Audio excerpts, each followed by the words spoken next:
नमस्कार, मैं हूं आशीष त्रिपाठी आपके साथ। और एसआईआर पर जारी सियासत को लेकर एक बड़ी खबर आ रही है और मध्य प्रदेश समेत 12 राज्यों से जो जानकारी मिल रही है, आज से एसआईआर की प्रक्रिया शुरू हो चुकी है। जी हां, गहन पुनरीक्षण जो कार्यक्रम चल रहा है, इसके तहत सर्वे के लिए घर घर चुनाव आयोग की टीम जा रही है।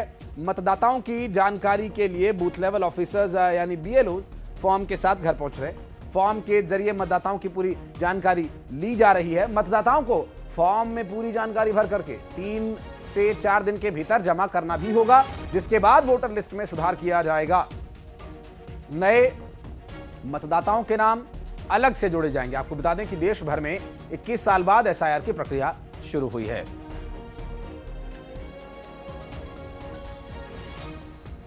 मध्य प्रदेश सहित 12 राज्यों में आज से जो है वो एसआईआर की प्रक्रिया शुरू हो गई। अब देख सकते हैं तस्वीरों में कि तमाम जो अधिकारी हैं, बीएलओज हैं, वो अब लोगों के घरों में पहुंचने लगे और घर घर जाकर वो बता रहे हैं कि किस तरीके से कौन कौन से दस्तावेज आने वाले समय में आपको लगेंगे। 2003 की जो सूची है उसके आधार पर जो है वो यहाँ पर अपडेट किया जा रहा है मतदाता सूची को, और तमाम जो जानकारियाँ जो है वो मतदाताओं को दी जा रही है। क्योंकि कई मतदाताओं के मन में इस तरह के सवाल भी हैं कि आखिर 2003 के बाद अभी अचानक से क्यों ये किया जा रहा है। इसके साथ ही सवाल ये भी है कि आखिर चुनाव नहीं है तो क्यों किस तरह की प्रक्रिया पूरी अपनाई जा रही है। हम बात करने के लिए तहसीलदार सर मौजूद हैं। सर, किस तरह की पूरी प्रक्रिया रहेगी, क्योंकि आज से ये पूरी प्रक्रिया शुरू हुई है? ये अभी तो हम लोग फॉर्म डिस्ट्रीब्यूट कर रहे हैं। बेसिकली स्पेशल इंटेंसिव रिवीजन में जो है हम अभी जो 2003 की मतदाता सूची से जिनका मिलान नहीं हुआ है, बेसिकली उनको ये फॉर्म जो भारत निर्वाचन आयोग द्वारा जो निर्धारित प्रपत्र है वो डिस्ट्रीब्यूशन किया जा रहा है। उसमें उनको ये बताया जा रहा है कि जो है रंगीन कलर की फ़ोटो और उस वाइट बैकग्राउंड के साथ लगाए, और एक डॉक्यूमेंट जो उसमें लिस्ट बनी है उसमें से जो है एक डॉक्यूमेंट जो है उस फॉर्म के साथ में संलग्न करके दे। अभी केवल डिस्ट्रीब्यूशन चल रहा है। फिर इसके बाद जो है जब, क्योंकि क्या है उनको डॉक्यूमेंट लाने में भी समय लगेगा, तो इसके बाद कलेक्शन हम लगभग 1 वीक के बाद में कलेक्शन शुरू करेंगे।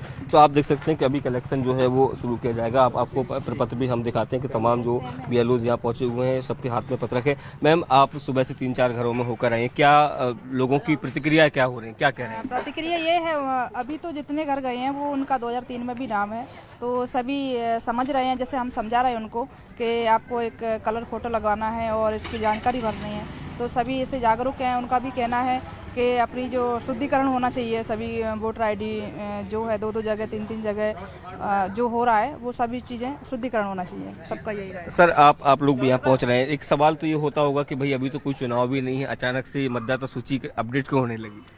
अब क्या है, वो बिहार राज्य की देखा देखी ये मध्य प्रदेश राज्य शासन ने भी सोचा है कि अभी से इसका हम लोग भी वो शुद्धिकरण कराएं तो अच्छा रहेगा। कम से कम लोगों को समझ में आ रहा है कि एसआईआर क्या है, क्या आप लोग समझा रहे हैं? हाँ, काफ़ी लोग वैसे ऐड भी आता है और पेपर में भी आता है। हम लोग भी बताते हैं कि इससे क्या है कि फर्जी मतदान कम होगा, सही मतदान होगा। तो आप देख सकते हैं कि राजधानी भोपाल के तमाम क्षेत्रों में बीएलओ जो है वो पहुंचने का सिलसिला उनका शुरू हो चुका है और 1 महीने तक ये पूरी प्रक्रिया चलने वाली है। छत्तीसगढ़ में एसआईआर की प्रक्रिया शुरू हो चुकी है और बीएलओ घर घर जाकर गणना कर रहे हैं, मतदाताओं की जानकारी जुटा रहे हैं। आज जो है फॉर्म देने की प्रक्रिया शुरू हो चुकी है और हम राजा तालाब स्थित क्षेत्र में मौजूद हैं, जहां पर जो है बीएलओ पहुंची हुई हैं और मतदाताओं की जानकारी दे रही हैं। उन्हें फॉर्म दिया जा रहा है। उनसे ही चर्चा करते हैं कि किस तरीके से प्रक्रिया की जा रही है और क्या जानकारी लिया जा रहा है। मैम, आज जो एसआईआर की प्रक्रिया शुरू हो रही है, आप लोग किस तरीके से जानकारी ले रहे हैं, किस तरीके से फॉर्म दे रहे हैं? जी, अभी तो हम लोग आज पहला दिन है। ये गणना पत्रक है, इन्यूमरेशन फॉर्म है, वो अभी घर घर जा कर के हम मतदाताओं को डिस्ट्रीब्यूट कर रहे हैं। उसको हम डिस्ट्रीब्यूट कर रहे हैं और हार्ड कॉपी दे रहे हैं, और बीएलओ ऐप में भी उसको डिस्ट्रीब्यूट कर रहे हैं। उसका हम QR कोड से स्कैन भी करते जा रहे हैं। ये गणना पत्र में क्या नाम वगैरह भी है मतदाताओं का? इसके अतिरिक्त और क्या क्या है?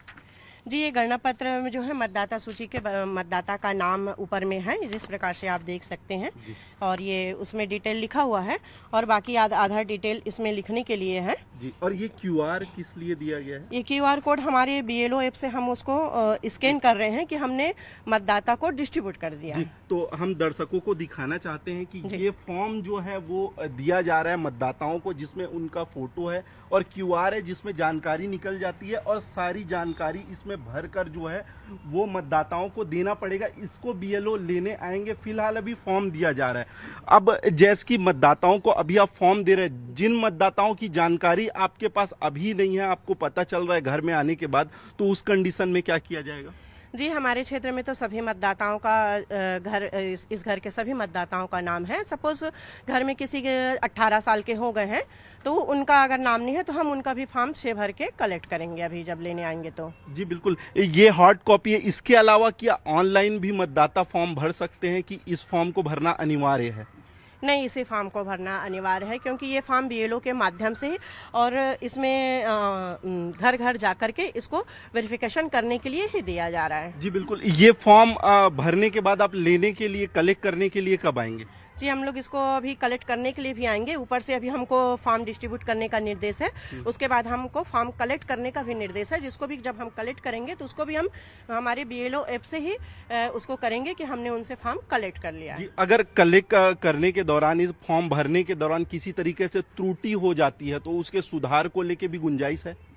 नहीं, इसमें एक नॉर्मल सी प्रक्रिया है और त्रुटि का कोई ये नहीं है। इसलिए अभी जैसे कि इस मतदाता का है तो मतदाता को हम दे रहे हैं तो इसका नाम 2003 की सूची में है, तो मतदाता को नहीं पता है कि 2003 की सूची में उनका नाम कहाँ है, क्योंकि हम इसको ऑनलाइन मैपिंग कर चुके हैं। तो हमें पता है 2003 की सूची में भाग संख्या, विधानसभा और सरल क्रमांक में किस में नाम है, तो वो हम ऑनलाइन मैपिंग कर चुके हैं तो हमें पता है। तो ये वाला फिलअप कॉलम हम ही फिलअप करेंगे ताकि उनसे कोई त्रुटि ना हो। बहुत सारे मतदाता क्या है फिलअप भी नहीं कर पाते हैं, तो हमें भी चाहिए कि फिलअप नहीं कर पा रहे हैं, हम भी चाहते हैं कि ये फॉर्म में त्रुटि ना हो, तो अधिकांशतः मैं तो करूंगी कि मैं स्वयं ही फिलअप करूंगी आधे डॉक्यूमेंट। ये बता दीजिए, ये गणना पत्र भरना कितना जरूरी है? सभी लोगों को ये भरना पड़ेगा? हाँ जी, ये गणना पत्र भरना जरूरी है क्योंकि इसमें क्या बोलते हैं, जो एसआईआर का काम है ये उसी के लिए है कि हम इससे मतदाता सूची साफ सुथरी और शुद्धता रखने के लिए ही ये वेरीफाई किया जा रहा है, और ताकि सही मतदाता हो और सही वोटर लिस्ट बने। जी बिल्कुल, ये हमने बीएलओ से बात किया है। 4 नवंबर से ये प्रक्रिया, यानी आज से ये प्रक्रिया शुरू हो चुकी है और 9 दिसंबर से 8 जनवरी तक के जो है वो लोग दावापत्ती कर सकते हैं। इसके साथ ही जो है 7 फरवरी को अंतिम प्रकाशन होगा। रायपुर समेत पूरे प्रदेश में एसआईआर की ये प्रक्रिया इसी तरीके से जारी है। बीएलओ घर घर जा रहे हैं और उन्हें फॉर्म दे रहे हैं और दस्तावेज जुटा रहे हैं।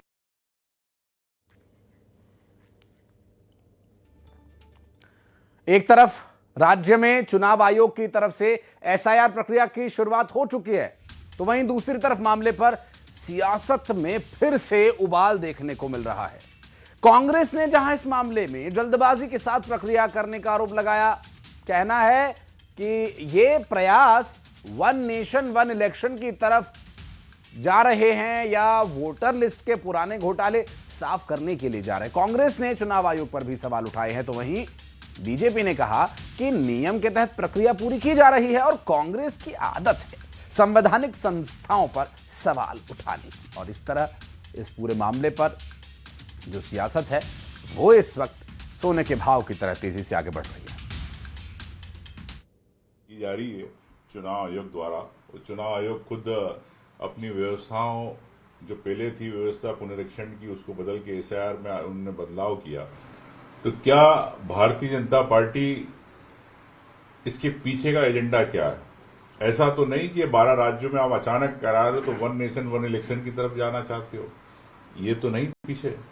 या फिर आपके जो घोटाले थे जिसके अंदर पुराने फर्जी वोटर लिस्ट में नाम जोड़े गए थे, माननीय राहुल गांधी जी ने जिस प्रकार से उठाया, मध्य प्रदेश में इस प्रकार के घोटाले हुए, तो पुराने काले कारनामे साफ करने की मुहिम तो नहीं है एसआईआर? या फिर क्या नए नाम या जो लोग बेरोजगार या बाहर अप्रवासी है उनके नाम काटने की साजिश तो नहीं है?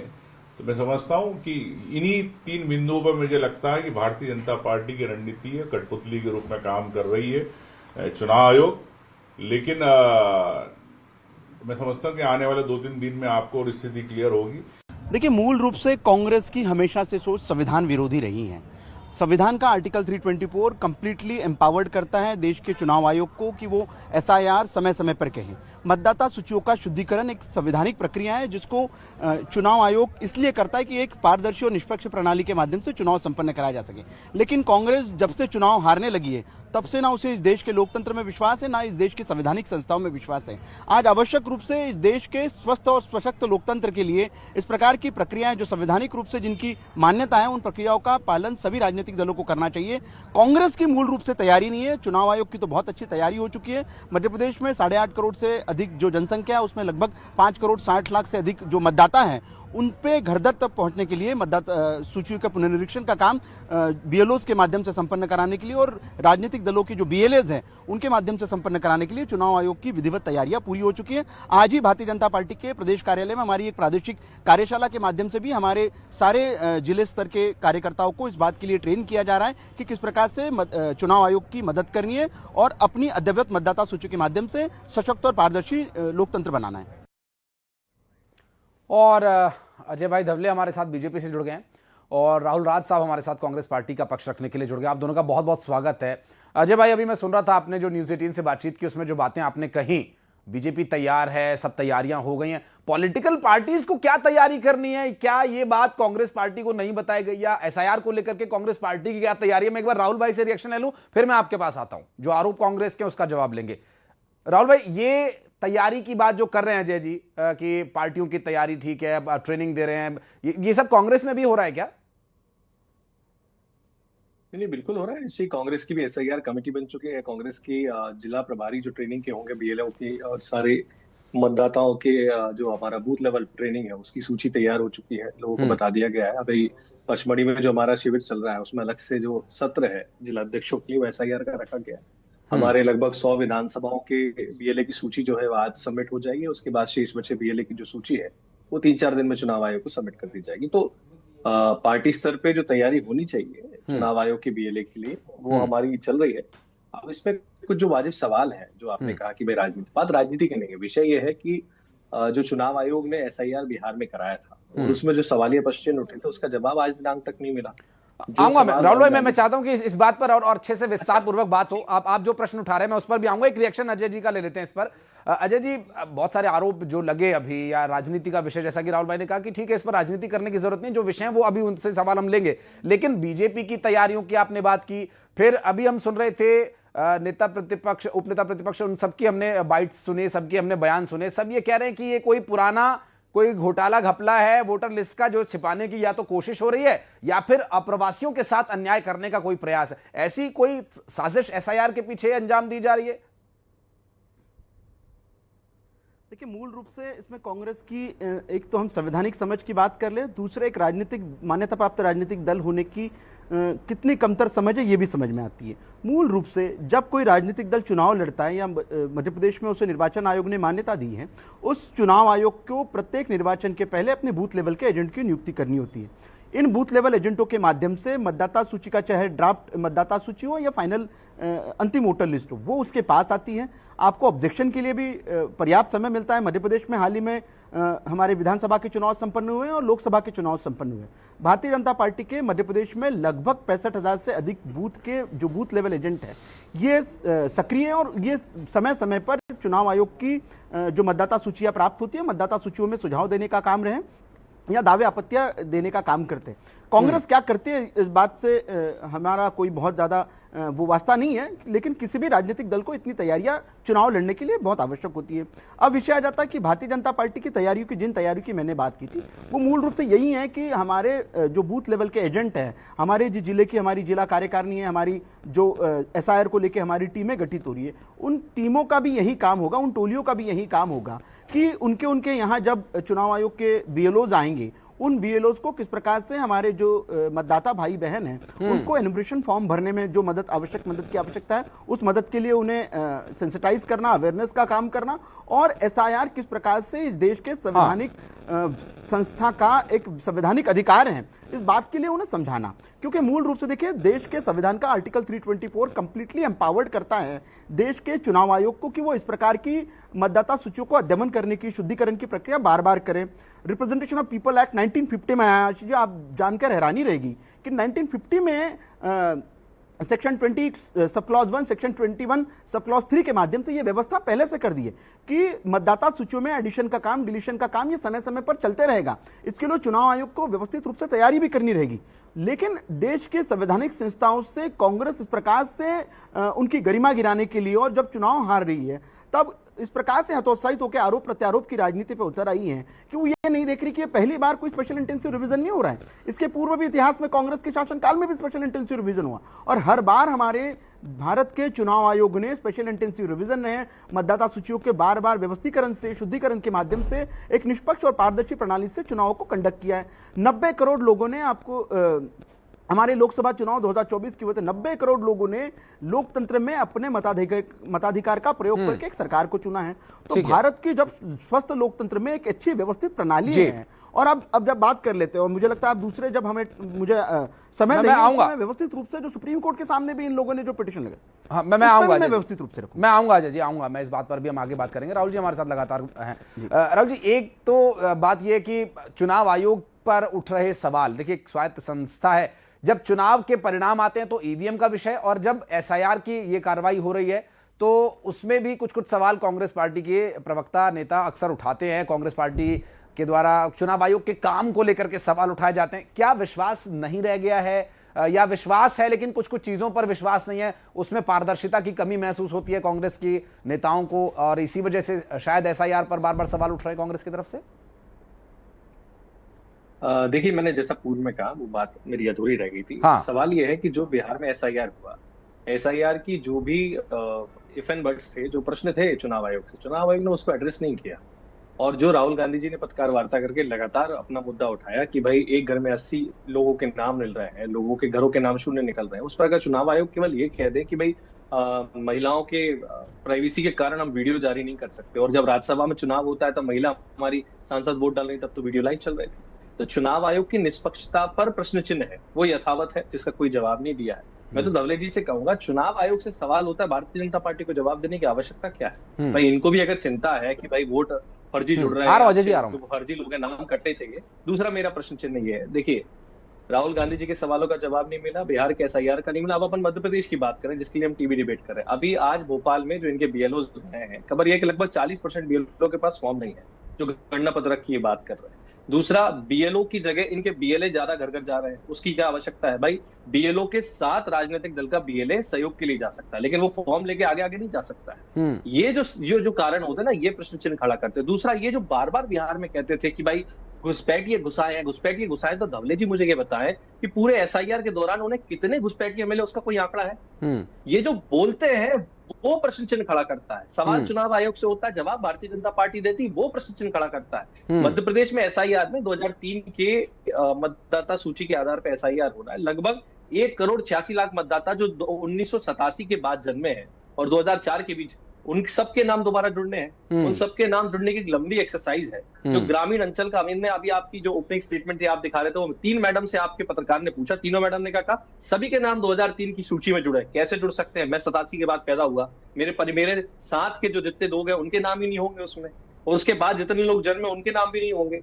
तो जो एसआईआर है, कोई भी प्रणाली है, उसकी जटिलता पे आ गया मैं राहुल भाई बात पूरी कर लें, फिर मैं आता हूं अजय जी आपके पास। चुनाव आयोग की निष्पक्षता पे प्रश्न है। भारतीय जनता पार्टी में धवले जी जो ये बात कर रहे हैं, मुझे तो बार बार आश्चर्य होता है। मैं तो धवले जी बड़े बुद्धिमान व्यक्ति हैं। चुनाव आयोग से जो सवाल हो रहा है उसका जवाब चुनाव आयोग क्यों नहीं? इसमें कोई शक नहीं है, अजय धवले जी बुद्धिमान आदमी, इसमें कोई शक नहीं है। और मैं चाहूंगा राहुल भाई ये आपकी बात का जवाब भी दें उसी बुद्धिमत्ता से। राहुल जी मैं स्पेसिफाई करूं, अजय जी स्पेसिफाई करने की जरूरत है या राहुल भाई की बात आप समझ गए, जवाब देंगे?